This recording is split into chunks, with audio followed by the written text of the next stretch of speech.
Bismillahi walibni waruhil kudus al-ilahul wahid. Demi nama Bapa, Putra, dan Rohul Kudus, ketiganya yang esa. Salam sahabat yang dikasih oleh Tuhan, berjumpa kembali dengan saya di channel ini. Terima kasih buat teman-teman yang mendukung perkembangan channel ini dengan cara subscribe, like, komen, dan share. Tuhan memberkati kita.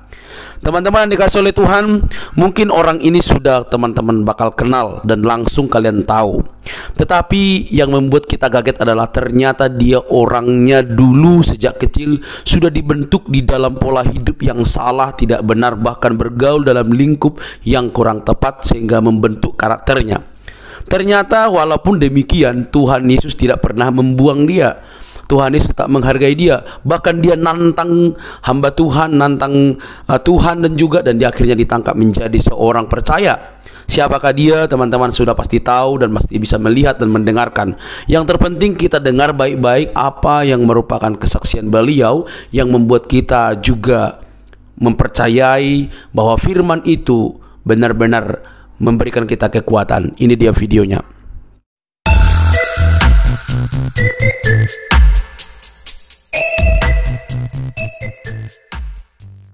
Saya sama siapa nih coba? Heru Gudul, host program Jejak Si Gudul. Lebih terkenal dia daripada saya. Pak Heru, kesaksiannya gimana sih Pak? Kok bisa sampai ke Trans 7? 17 tahun loh. Itu semuanya karena Tuhan. Jadi saya tidak punya basic di entertain, saya tidak punya finansial untuk bisa masuk ke entertain, saya tidak punya koneksi juga di dunia entertain. Tapi karena Tuhan, mak penduduk, saya ada di dunia entertain dan sampai saat ini 17 tahun lebih saya masih di dunia entertain dan masyarakat masih kangen nama program saya. Pak, itu 17 tahun tuh ya luar biasa. Ada hal-hal mujizat apa selama 17 tahun? Banyak banget mujizat yang Tuhan nyatakan dalam kehidupan saya. Jadi di dalam perjalanan saya ke daerah-daerah ada orang sakit didoain sembuh, ada orang lumpuh stroke belum sempat didoain juga bisa bangkit berdiri dan sekarang sembuh. Kemudian ada orang yang hopeless, itu mereka datang, mereka cerita-cerita curhat, ya kita ngobrol-ngobrol atau penuh dengan sukacita. Ini yang paling seru pernah digigit ular ya Pak? Ya. Tapi tidak gimana Pak? Karena yang lain juga ngomong mati loh Pak. Tapi ternyata itu karena Tuhan. Janji firman Tuhan di Markus 16 ayat 17-18, inilah tanda-tanda orang percaya. Kamu akan mengusir setan-setan di dalam namaku, kamu akan menumpangkan tangan atas orang sakit dan orang itu disembuhkan, kamu akan memegang ular, dan jika kamu terkena racun maut sekalipun, kamu tidak akan celaka.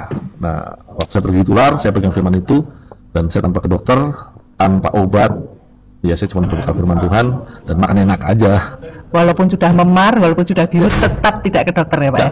3 hari 3 malam itu dari jempol kaki sampai kepala itu bengkak semua besar. Tapi saya pegang firman Tuhan, janji Tuhan itu ya dan amin. Ini tanda orang percaya dan saya orang percaya. Dan disembuhkan Tuhan. Setelah lewat 3 hari, sembuh. Dan yang lebih hebat kalau pas cuaca buruk nih. Kalau mau syuting, padahal tidak boleh ada penundaan ya Pak ya? Nah, seringkali, ya kalau iman saya pas lagi bener nih. Karena Tuhan Yesus juga mengatakan pada murid-muridnya, kalian akan melakukan semua yang sudah aku lakukan bahkan lebih lagi. Nah, Tuhan Yesus sendiri dia juga mengusir angin badai, menghadapi angin badai, dan itu juga seringkali saya lakukan untuk mengusir hujan angin sekalipun, untuk memindahkan ke tempat yang lain, dan kita syuting bisa sukses. Lancar, wow. Ada satu lagi, Pak Andul ini nakal nih dulu nih, ya Pak Andul?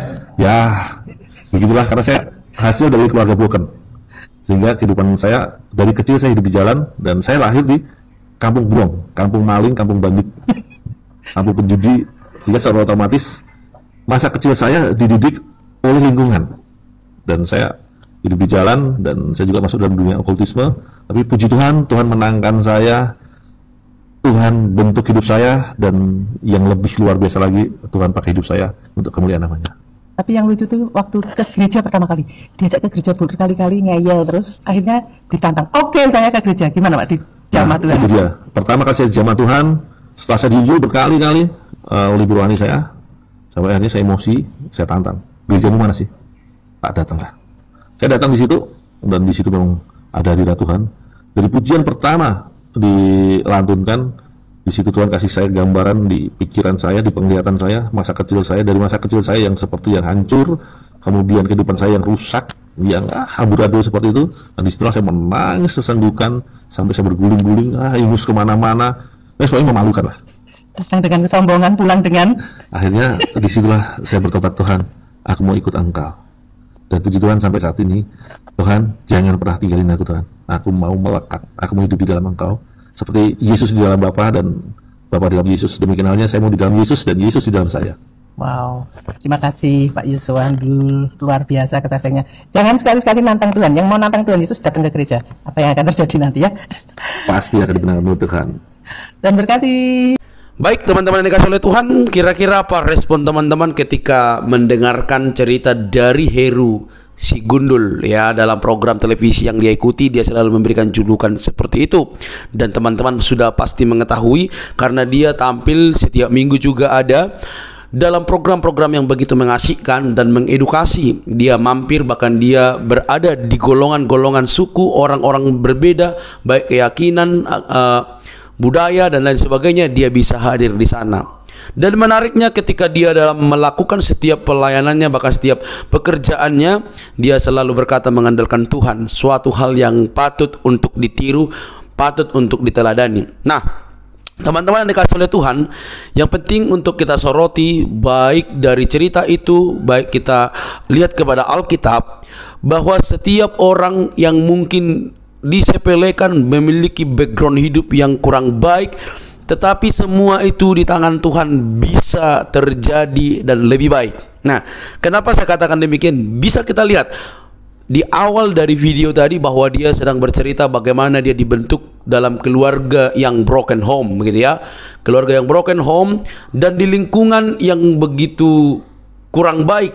Bahkan dia dengan berani berkata di tempat maling dan segala macam, dan tentu itu membentuk pola hidupnya dan pembentukan karakternya. Nah, dari sanalah dia hidup, dan akhirnya apa yang terjadi? Dia terus dilayani oleh orang-orang percaya, dilayani oleh hamba Tuhan, tetapi toh juga dia tidak mau. Tetapi akhirnya dia menantang sendiri, dan dia datang, dan ketika dia menantang, di situ pun Tuhan dapat bekerja mendatangkan kebaikan bagi dia sehingga dia bertobat, teman-teman. Dari situlah awal mulanya dia boleh mengenal Tuhan dengan baik. Akhirnya dia dapat mengalami firman Tuhan, mengalami kuasa Tuhan di dalam pekerjaannya, dalam kesehariannya, bahkan dia mengandalkan Tuhan. Perhatikan baik-baik. Apapun latar belakang hidup seseorang, dibentuk di mana saja, entah dalam keadaan buruk itu paling buruk, Tuhan tetap sayang, Tuhan tetap cinta, Tuhan tetap menghargai. Bagi teman-teman yang mungkin mengalami pola hidup yang sama, bahkan mungkin lebih rusak atau lebih hancur daripada cerita tersebut, maka yakin bahwa Tuhan sangat mencintai dan menghargaimu. Kita percaya bahwa Tuhan sangat mengasihi setiap orang. Kita percaya bahwa firman itu memberikan kita kekuatan. Nah, firman Tuhan dengan jelas dalam Yohanes 1, bisa teman-teman buka ayat 10, 11, 12, kita diberi hak sebagai anak. Ketika kita percaya kepada Dia, diberi kuasa sebagai anak kalau kita sungguh-sungguh percaya kepada Dia. Teman-teman, mari datang kepada Tuhan Yesus, sebab Dia satu-satunya juru selamat umat manusia. Tidak ada yang lain. Nah, teman-teman yang dikasih oleh Tuhan, bisa kita lihat kembali bagaimana ceritanya, perjalanan kehidupannya ketika sudah percaya, maka dia juga mempercayai firman Tuhan sungguh-sungguh. Jadi orang percaya itu bukan tanpa pergumulan. Orang percaya itu pasti ada pergumulan, tetapi tidak pernah kalah dengan pergumulan itu, karena Tuhan pasti menolong, Tuhan pasti memberkati, Tuhan pasti memberi kekuatan, bahkan Tuhan pasti memberikan hal-hal yang luar biasa yang bisa kita alami. Teman-teman, tetap setia kepada Tuhan, tetap percaya kepada Tuhan, yakini dan datanglah kepada Tuhan. Dia yang berkata, akulah jalan dan kebenaran dan hidup. Bahkan dia yang berkata, barang siapa percaya kepada Tuhan, kepada Yesus yang sudah mati dan bangkit dari kematian, percaya, mengaku dengan mulut, percaya dalam hati, maka engkau diselamatkan. Engkau diselamatkan, dosamu diampuni, maka engkau berhak menjadi anak Allah dan engkau diberkati dalam kehidupanmu. Diberkati dalam kehidupanmu, tidak sosok berbicara soal harta benda, tapi bagaimana engkau bersyukur, bagaimana engkau sehat, bagaimana engkau bekerja luar biasa, bagaimana engkau tetap tahu berterima kasih, hubunganmu dengan Tuhan beres, baik, itu jauh dibandingkan apapun. Ya, kalaupun ternyata diberkati melalui harta benda, itu bonus yang luar biasa. Tapi dari cerita ini kita bisa melihat dia ternyata mengandalkan Tuhan selama hidupnya. Mukjizat Tuhan terjadi bagi setiap orang dengan cara yang beragam, dengan cara yang berbeda. Ada yang dialami seperti oleh si gundul ini, dan ada juga yang dialami orang lain yang berbeda. Mukjizat terbesar yang pernah ada bukan kesembuhan dari sakit penyakit, tapi mukjizat terbesar sepanjang zaman, dulu, sekarang, dan selama-lamanya adalah ketika orang berdosa itu menerima keselamatan. Itu mukjizat terbesar. Ketika umat berdosa, ketika manusia berdosa menerima keselamatan, diselamatkan, itu mukjizat terbesar. Jangan sampai ketinggalan, karena Yesus menanti dan datanglah kepada Dia. Teman-teman yang dikasihi oleh Tuhan, semoga kita diberkati. Jangan lupa mendukung dengan cara subscribe, like, komen, share di media teman-teman. Tuhan memberkati kita. Bye-bye.